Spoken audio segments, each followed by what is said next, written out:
Misfits with an explosive start to the series here over Dignitas in game number 1, and now we're getting ready for game 2. And as we were talking about this before the break, I mean, they did play in the winter semi. Misfits won 3-0, and Dignitas, we're about to find out if they're going to shake things up when it comes to the battlegrounds. Yeah, we're going to find out right now as we're heading into the battlegrounds. I mean, the first one, Towers of Doom, was exactly as in the last time they faced. Last time we actually saw Infernal Shrines coming in second, which is for Europe in general just a very comfortable map to play. Could definitely see that come out once again. Wouldn't mind it, to be honest with you. That's also a map where you can then still shake things up a little bit, as you two also talked about earlier. I almost wouldn't mind if they go to a bigger battleground like Sky Temple or Cursed Hollow. I think their macro game is something that they excel at, does Dignitas. Great shot calling on the side of JPL. We'll see if they have to go that route. Infernal Shrines, we know how much success they've had there. Or will they opt to go first pick? We're waiting. Actually, did I miss that? What did we get? No map. No man's land. No man's land. We didn't see the pick yet, but we'll let you know as soon as we do know. But just talk kind of about the draft trends so far. In the first ban, in the 4 games that Misfits and Dignitas have played each other so far, they've removed Tracer. Now, Zelia used to be a ranged player. Zelia used to be a ranged player, and he has recently switched to melee assassin. But clearly, Misfits still feels that if they can knock him off of Tracer, he's going to be a little bit weaker. They opted to forego. They're opting for first pick, leaving Misfits to pick the battleground, which is something they don't traditionally do. They like the first pick, but they won the last game, opting to get, or Dignitas opts to choose first pick over battleground. Cursed Hollow is another map that we see, you know, going into the last series. You know, we take a look. We talk about Zelia a lot. We're really going to focus on him, but Snitch in particular. He had played 10 games prior to that last series, 9 different heroes in 10 different games. He continues to show his diversity. I don't think that what they see, I almost want to see Snitch on something they're familiar with. Play around the globals, play around Dahaka. Even if you have to give Dahaka over to Zelia, it's something that he can comfortably play. Or make sure and try and prioritize maybe an early fall stat pick. Yes, you want to flex Snitch at the back end of the draft, but maybe it's time to switch things up in terms of that. Get something that Snitch is comfortable on, he can make plays on, and I think that might be a key to success for them. Well, we can hop into the draft here for game number 1 as they're about to begin with those first bans. 2, excuse me. Now, Dignitas has had Malfurion 3 times in a row against Team 8, and just now it was removed by Misfits by picking it first. I wonder if that's the plan here. Wait for that Tracer ban and then at least get Bakery on Malfurion again. He has slain so far on him today. Well, that's also interesting because we have a ban on Zeratul and now you're banning the Tracer, which means that you leave a huge amount of heroes that are really important to both teams open. Tazada being one of them, Malfurion, as you already pointed out, the fall stat for the global that we have here, and even a hero like the Ragnaros is oftentimes seen on the map. Yeah, that was not a difficult decision at all. Nope. Malfurion removed once again from Bakery. The best support right now in Heroes of the Storm. Yeah, without a shadow of a doubt. Dahaka, also another answer to the global. So Misfits going to take that. Falstad will be played most likely by Snitch, but then you start to fall into the back end of the draft. You know, we don't see Mene play Li Ming that often. It is a strong hero on this battleground in particular. I think that might be something. He obviously loves the Jaina, but where they go with the Zelia pick is probably going to be most interesting, and they might even fall back to old habits and put Zelia on something like Arthas, which they showed dominance on running a Muradin Arthas or Tyrael Arthas on this battleground before on Cursed Hollow. It used to be their bread and butter back in the Alex days just last summer. I mean, Mene would love if he would get the Li Ming here, to be honest. Like, he really the best thing for him is really if you get him on a Li Ming and you are able to get like just one reset during the fight and he's going to completely wreck the opponent's team. So you might be looking for this, but so far in the last few games that we've seen throughout the tournament in HGC, Mene has been mostly seen with a high priority on Jaina. You know, last night I actually talked to Bakery about his Karazim. He said he had only played about 10 scrims with him all this entire year. And he was really happy with his results yesterday, but he still was a little bit uncomfortable going into the Karazim. Seeing that Rhaegar pick a bit earlier, definitely don't see Bakery pick his hero unless it's Malfurion before the second ban phase usually, but it shows that they are a bit worried about the potential loss of Rhaegar. And Misfits is actually currently also looking at that Jaina. We've been talking about the priority that Dignitas has for the hero. And this is one of the things that I also want to highlight a little bit. Like, oftentimes you look at Disney as saying, like, yeah, Mene is focusing on those heroes. He's actually the one who always tries to diversify.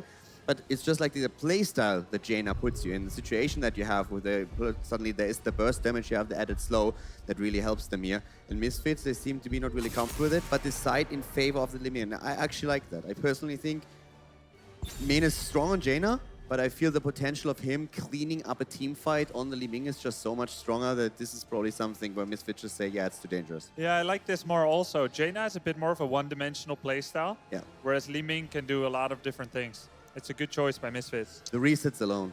I'd actually like to see probably a Tychus ban here. I think Tychus does really well in this battleground in particular. It's something that Misfits is known to excel on this battleground as well. You could target a lot of that, start to hit that backline. Obviously with Dahaka already picked and Malfurion, you're going to be looking at more of the backline. What do you want to deal with if you're Dignitas on the backline of Misfits? The one thing that I would also... I was actually wondering a little bit of how willing Misfits is to go into a very melee-heavy composition once again, because let's not forget another hero that is open and is heavily played here too is Ragnaros, but they already have the Dehaka, so if they really want to go into the Ragnaros together with the Dehaka, they will probably still add another main tank, and then you're once again looking at a single range damage dealer. I'm not quite sure if that's really the way they want to play it here. I think Tychus makes sense for Misfits. Dignitas likes to run... Oh, wow. Hey, wait. Whoa, okay, well, ban Li Ming, take Jaina for yourself, and force Mene onto something. Gul'dan, still an option, doesn't do... This isn't his best map, it's not a terrible map for him, but you start to look at backup options. We already saw Kel'Thas before. Will he go away from the mage? Vala is still available, Tychus still available. Full set. He can always jump on the full set here, so that's always an option for them to just say, listen, Mene, you're going to go on the full set, we're going to put Snitch on a different hero, and that's always that's always something they can do if they don't think they need, as you said, another mage in this scenario. But I think this is where Dignitas goes Arthas. They secure Zelia's hero. They love, and they have loved, for the last year, double warrior competitions, 1 healer, 2 backliners. It is their most comfortable point. They ran it earlier on Cursed Hollow, Varian and Arthas with a mage. I think Mene, whatever you put him on, Kel'Thas, Gul'dan, it's pretty okay. It doesn't matter too much, but I think the important part here is that both Ragnaros or Arthas are up here for Dignitas, for Zelia. I also want to point out real quickly that we have in this game... Oh! Sorry, that's pretty exciting.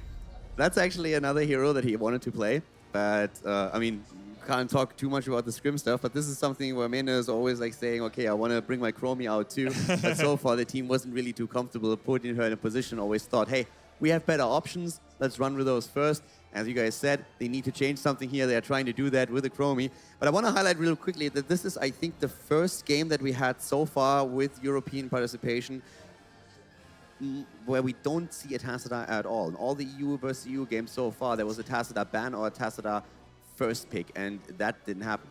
I almost wonder if they're deciding between Tychus, Greymane, or else they go another route. Nazeebo, I think, is always going to be a threat when we talk about these teams, especially Misfits in particular. You know, they have a lot that they can go. We talked about their drafts all the time. They are one of the most flexible teams that we see. They're taking quite a while to decide here. Chromie, I think, definitely probably throws them for a loop, maybe a temporal loop.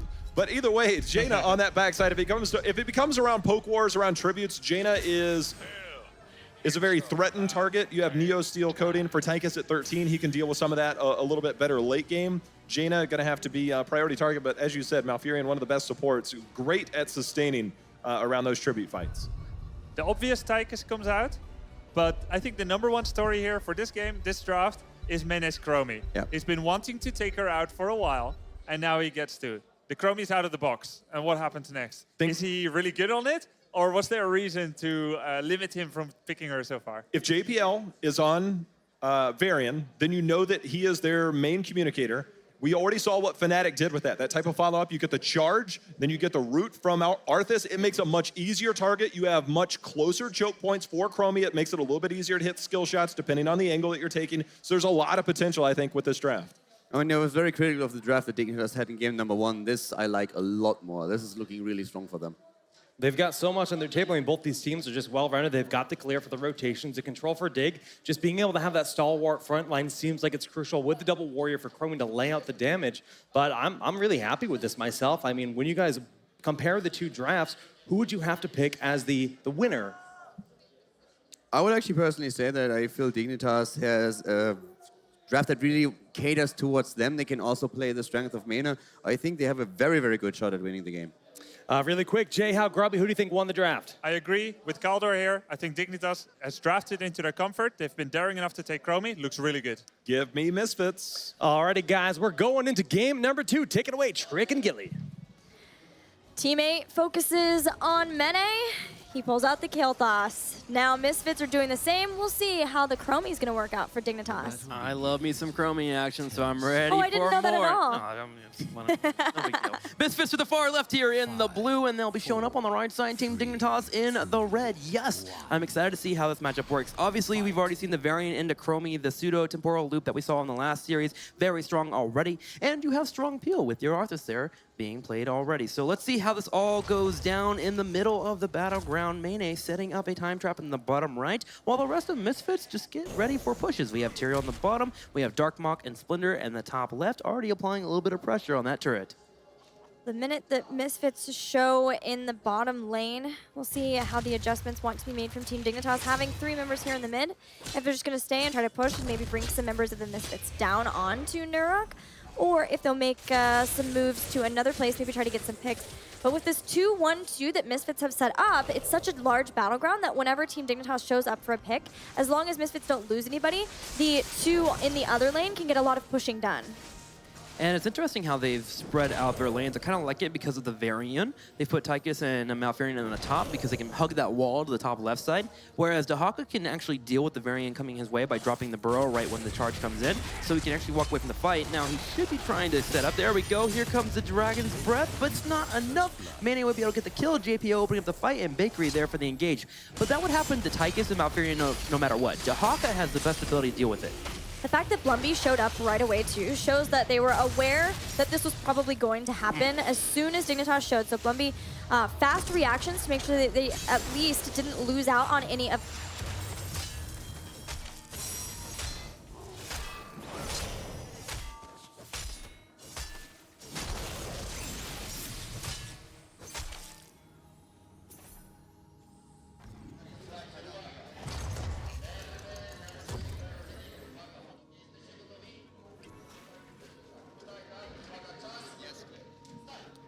All right, guys, so currently we are looking at Misfits versus Dignitas, 3 versus 3, and as you can see, 2 minutes in, both of the teams, of course, just starting to look for the camps here.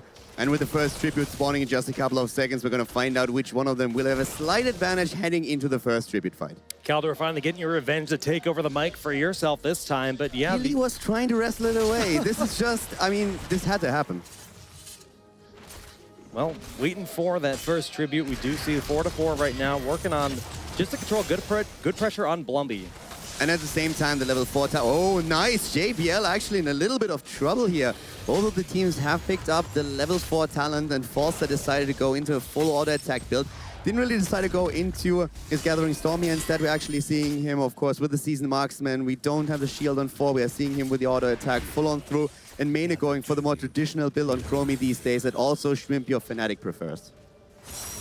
Bottom center will be the position, but you see Dignitas rotating to the top, not looking for the fight here. Moving in towards Tychus, who is very far forward. He might be in a bad spot here. Yeah, it definitely is. Dartmoor goes down, and that was actually a smart move. That was something that they did not expect at all.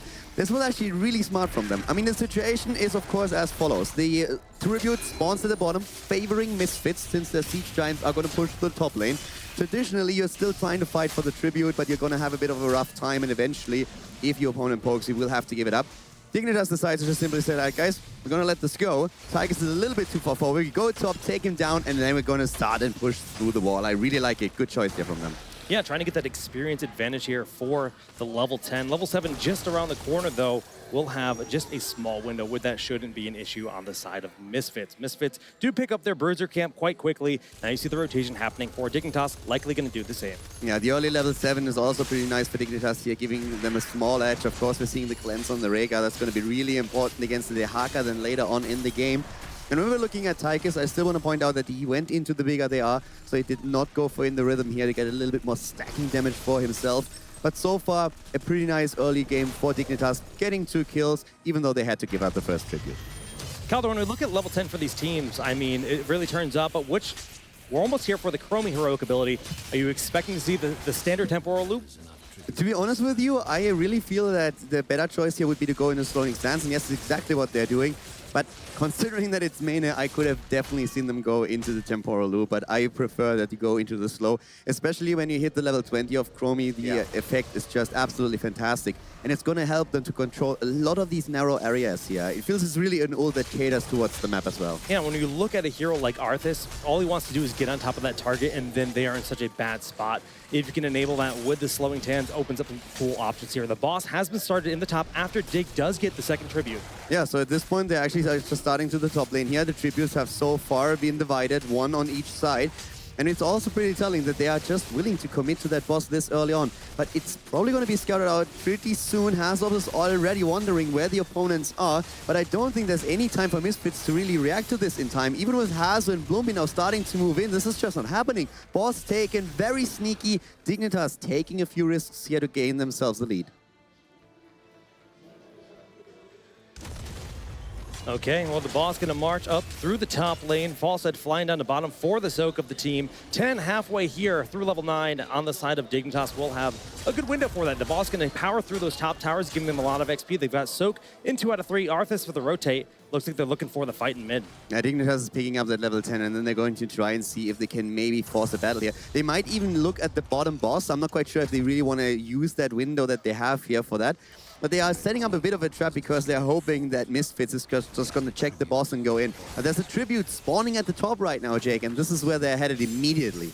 Yeah, still 1-1, so this could be conceded if one team decided they didn't want to go for it. But considering Misfits do nearly have their 10, with that Tychus in the bottom, I'm not sure if they're going to fight for it. They could try to stall, but that's a long way to rotate when Falsa does have the upper hand with the global. Oh my goodness, Tahaka getting blown up here. Nice, really well played. And as you said before, it was very unlikely that Misfits goes for the fight. They have Tychus in that bot lane against the Falstad. So even if Tychus at some point says, you know what, guys, I'm going to rotate top, I'm going to help you out, we're going to get the tribute, Falstad is going to be there so much faster. Then you force the battle in a 5 versus 4 situation, and you find yourself in a very comfortable spot. So this is really something where Misfits were already resigning the tribute to the opponent, but what they didn't do in this case was calculating that there would be such a gang at the top lane towards Tahaka. Well, I think we can share the mic, throw it back to Trixler and Gilly. Seems like Caldor got some revenge for me stealing his mic the other day, but we are back and ready to continue casting game number 2 between Misfits and Team Dignitas. So far, no curse just yet in this game.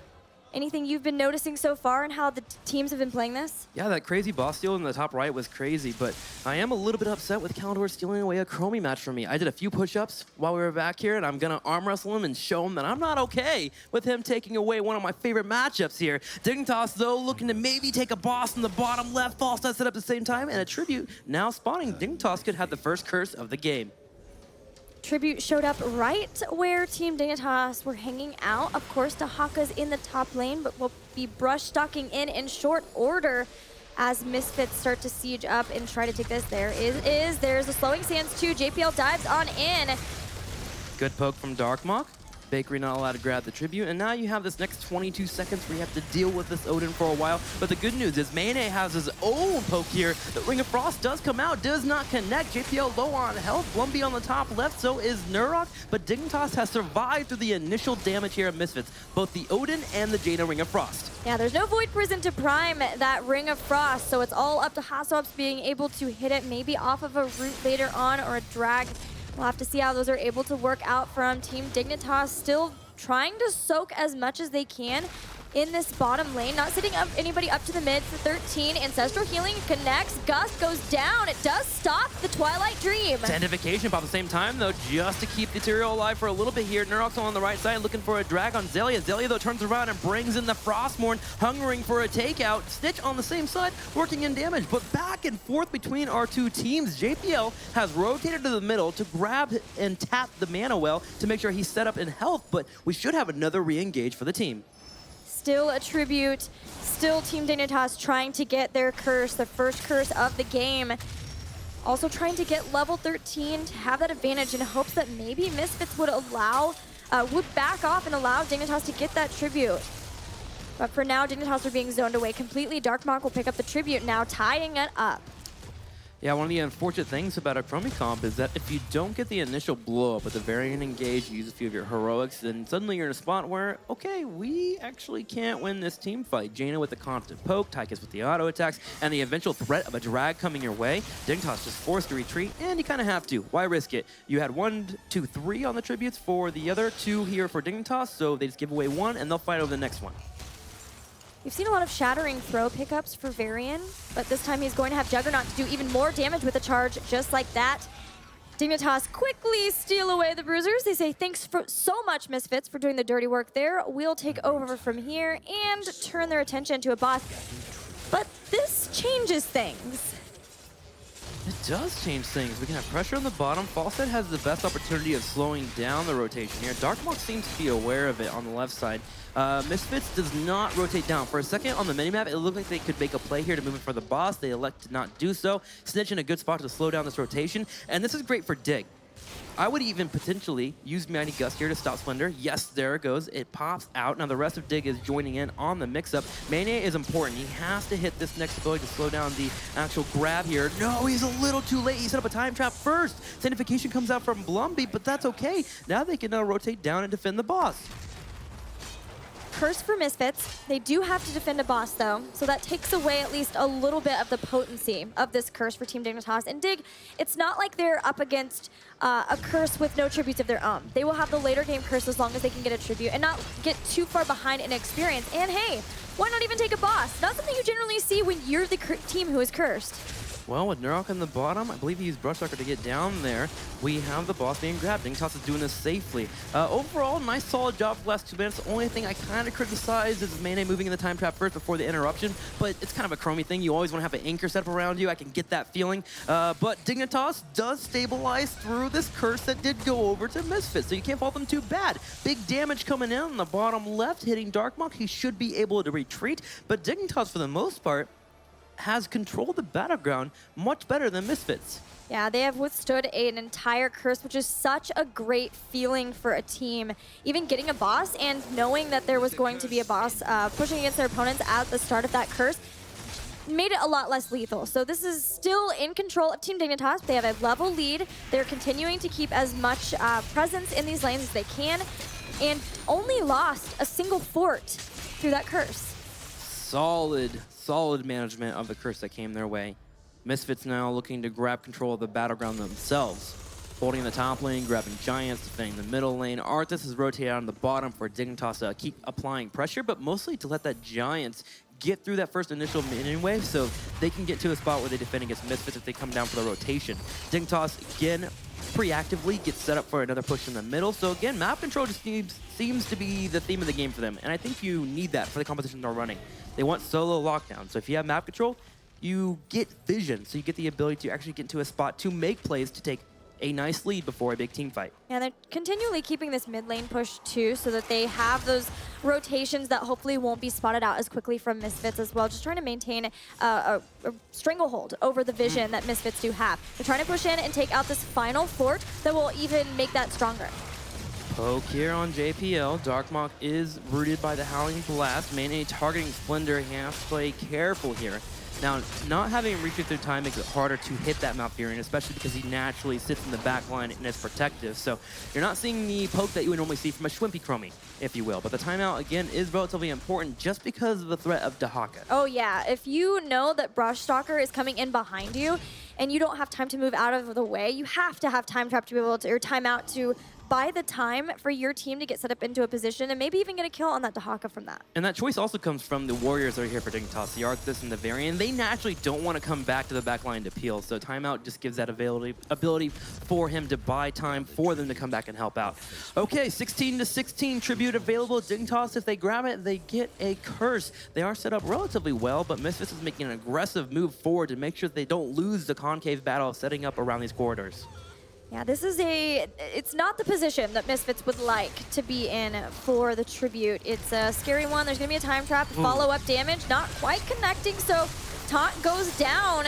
Ancestral Healing hits on Xaylia. He's got his Army of the Dead now and obliterates Jaina. Jaina does get blown up. Arthas on the right side here looking at Nurok. Nurok will be able to pop his essence to get the heal. Darkbox is going to be going into Odin for him, but this is a 5v4. And this choke over here where Nurok is currently sitting is the main area you have to control. And Xaylia is in a great spot. If we have Nurok move forward, he can kind of compete with that area, which gives Chromie the greatest opportunities to keep poking, but Snitch in particular can work in those auto attacks if anyone comes through that choke.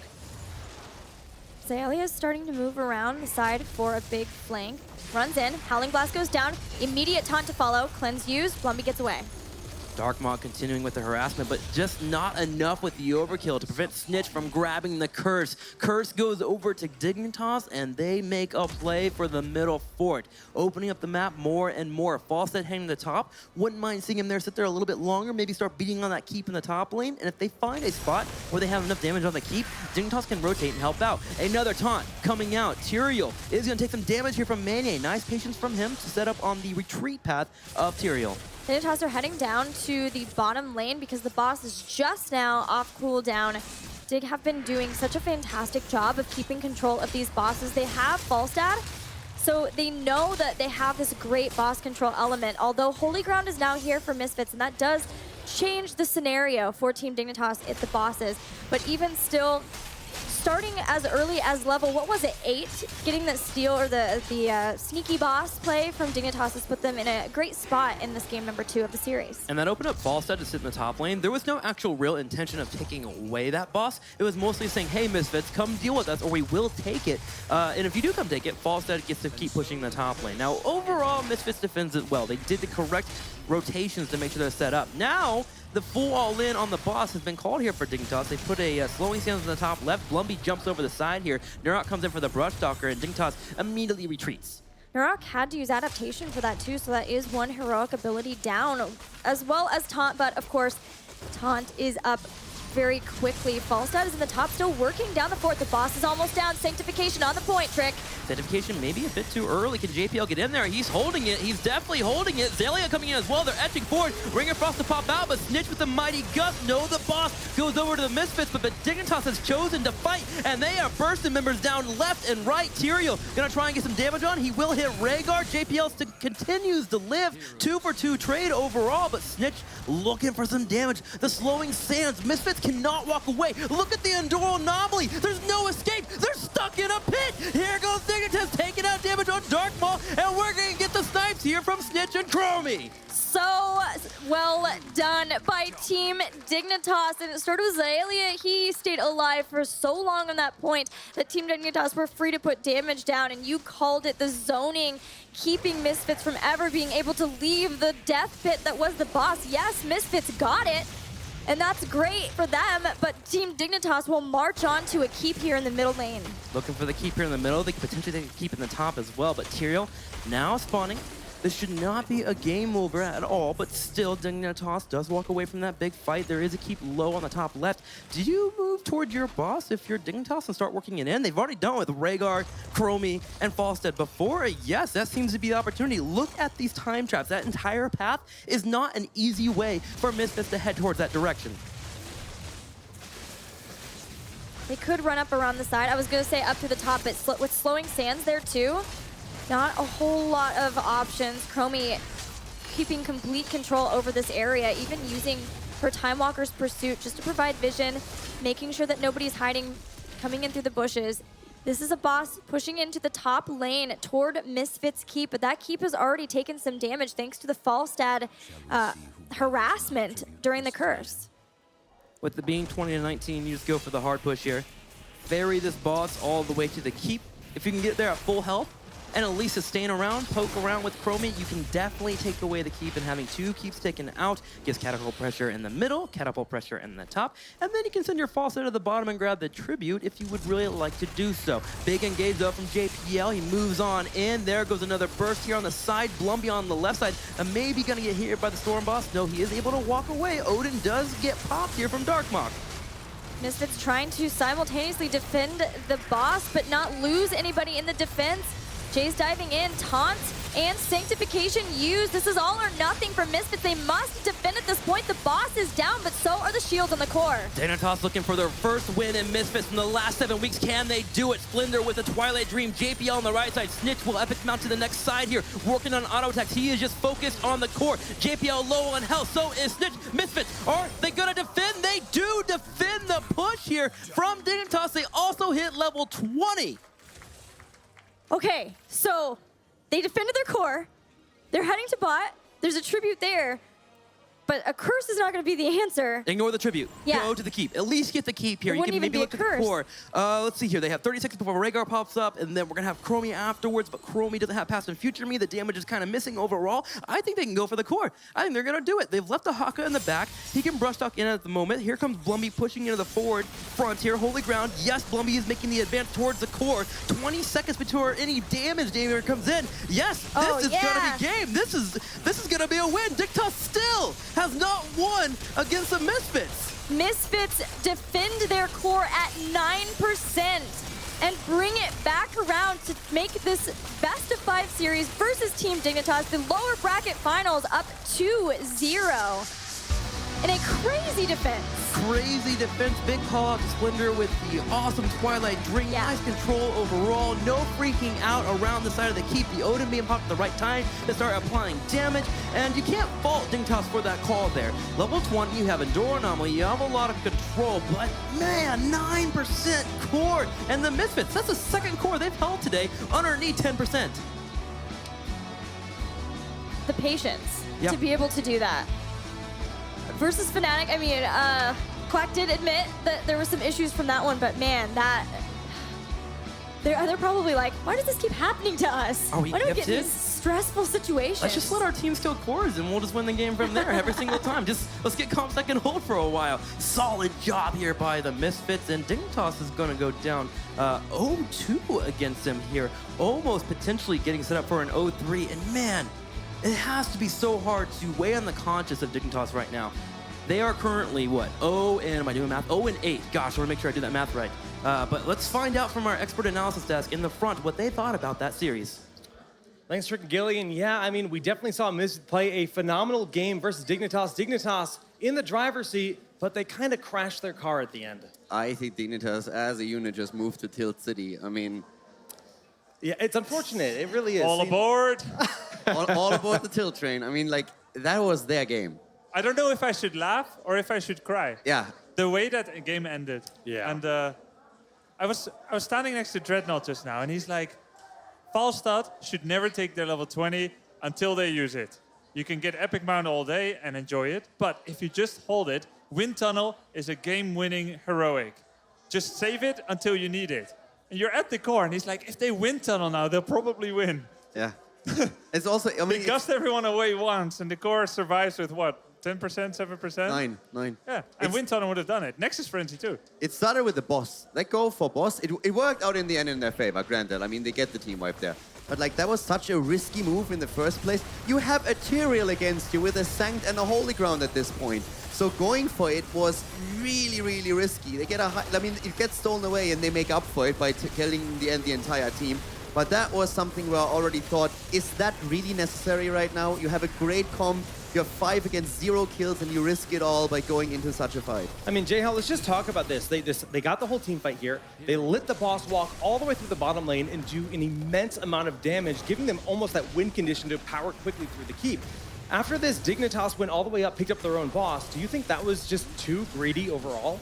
I mean, it was unnecessary. They had a little bit of a fort standing there. They could have defended. They were well on their way to 20. I think they had a level and a half lead. It was 19-17, I think, when that started. They ended up winning the fight overall in the end. But as you said, because that boss got so much pressure, I mean, it's hard to predict the future sometimes, right? You went up, you grabbed your boss, you made a great play, maybe a little bit risky call on the core, as we found out in the end, but giving up that damage in the bottom lane definitely ended up coming back to haunt them because it made for a pretty easy core call. Again, seeing that in the future, almost impossible, but you have to kind of weigh your options. Do you play the 20 game? You got to remember, it was 0-0 in tributes, which means you could basically stall it out. If you're on the side of Misfits, it would have just gone on longer. It would have come down to something eventually. It wasn't a bad call, it just didn't work out in the end. Well, here we have another moment there of that core all in. The boss was fairly healthy, 30%. Sanctification comes out, block a bit of damage, and here comes that gust. It pushes away people once. no Nexus Frenzy or Wind Tunnel. And you know, there's always so many things here that can just add a little bit of extra damage. There it goes with the Epic Mountain. It will add a little bit as well, but such a close call. And like you said, Calder, it was 5 versus 0 in takedowns. Everything was going swimmingly, and then just 2 calls that just risk it all. Yeah, I honestly don't understand it. They look splendid in the series. It was fantastic. They control the fights. They lock the targets down. They get the kills thanks to the Chromie. They have also the slowing stance. They have all the map control they need. There's traps everywhere. If you're Misfits, you can't move. No matter where you want to walk, you are just dead in the waters. And then you make 2 calls and take 2 fights that you don't need to take. Kalaris is literally right here in the venue. This explains everything. Known for cursing the cores in all of these HGC games. But yeah, I mean, when you watch the scores often drop very low and they just won't seem to die. But that was about as good as it is going to get for Dignitas. That is my real issue here, because 2 warriors, 1 mage, 1 support, 1 backline damage. That's pretty much what Dignitas has been gravitating towards for an entire year. They don't really do triple warrior all that much. They don't really run double auto attack all that much. Yeah. And then you have a game like that, it's going perfectly, and you somehow lose that one. I don't think next game is going to be close based on that. CGing up on a core with a Chromie is not easy. And I wonder, you know, Calder was saying this is something they haven't done in a long time. Yes, they have practiced in their scrims using Chromie. Chromie has almost no siege damage, so maybe that fact, as you mentioned, with Chromie having no damage for the core, slipped their mind. I mean, just don't go for it. You're winning the game. Yeah. Everything is fine. You look fantastic. Gotta keep. Your opponent doesn't get a kill at all. Why risk that? I mean, where's this sudden power spike on 20 that is so immense that all of a sudden Misfits plays a completely different game? It doesn't exist. I feel they played a fantastic game, Dignitas, to this. It was great. And then they at some point decided, this is too easy. Let's make it a little bit more interesting. Okay, well, you know what? We want to hear what you guys think. Do you guys think Dignitas can turn it all around and bring us into a game number 4? Or will Misfits close it up for the 3-0 to move on to the grand finals? We'll find out in just a few.